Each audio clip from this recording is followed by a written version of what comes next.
কিসের আওয়াজ কিসের আওয়াজ? না বাপরে, গেমিং উইথ তালহা এখন একটা ক্রেজি জিনিস। ফ্রি ফায়ার আয়োজিত রেড মুন এরিনা এসে পেয়ে গেছি গেমিং উইথ তালহাকে। কি অবস্থা তালহা, কেমন আছেন? আলহামদুলিল্লাহ ভাই। ভালো আছেন? এটা আপনার পরনে এটা কি বিশেষ ড্রেস? এটা কি এটা? এটা হচ্ছে নারুটো রিটাচি বান্ডেল। আচ্ছা, যেটা সৌজন্যে মূলত আজকে এই আয়োজনটা, তাই তো?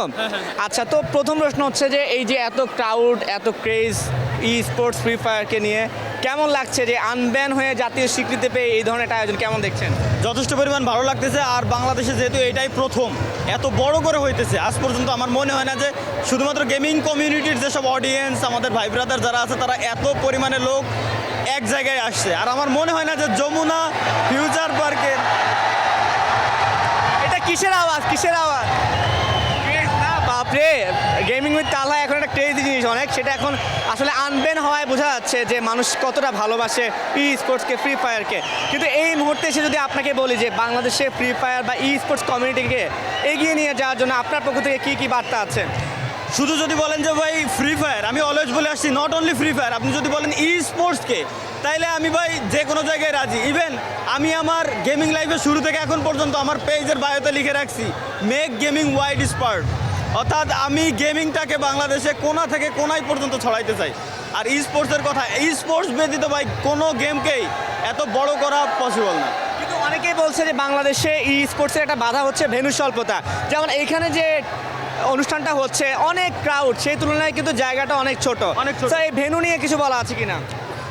যেহেতু আমাদের এটা মানতেই হবে যে ভাই আমাদের কান্ট্রিটা অনেক ছোট, তাই না? তো সেই অনুযায়ী যেহেতু আমাদের মেইন সিটি রাজধানীর ভিতরে আমরা করতেছি, সুতরাং এখানে জায়গা স্বল্পতাও আছে।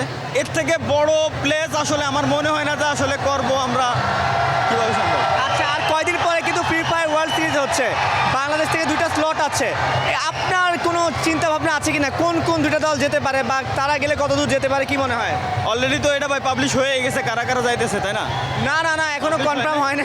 তাইলে আমারও কোনো ধারণা নাই। যদি পাবলিশ হয় আমি বলবো, যদি পাবলিশ না হয় আমি বলতে পারবো না। আচ্ছা, মানে তার আগে আপনার কোনো ধারণা যে কারা কারা ভালো খেলতে পারে এবারে ফ্রি ফায়ার ওয়ার্ল্ড কাপে বাংলা? আমার মনে হয় না উচিত এটা, আচ্ছা, কারণ ঠিক আছে, তাহলে পক্ষপাতিত্ব হয়ে যাবে। হ্যাঁ হ্যাঁ আচ্ছা, হ্যাঁ। ঠিক আছে। সো এখন যারা ই স্পোর্টস লাভার আছে, যেহেতু আপনি বলেছেন যে আমি ফ্রি ফায়ার খেলি কিন্তু আমি ই স্পোর্টস লাভার, সে ফ্রি ফায়ার এবং ই স্পোর্টস লাভার সবার জন্য যদি কিছু বলার থাকে এক বাক্যে বলে দেন।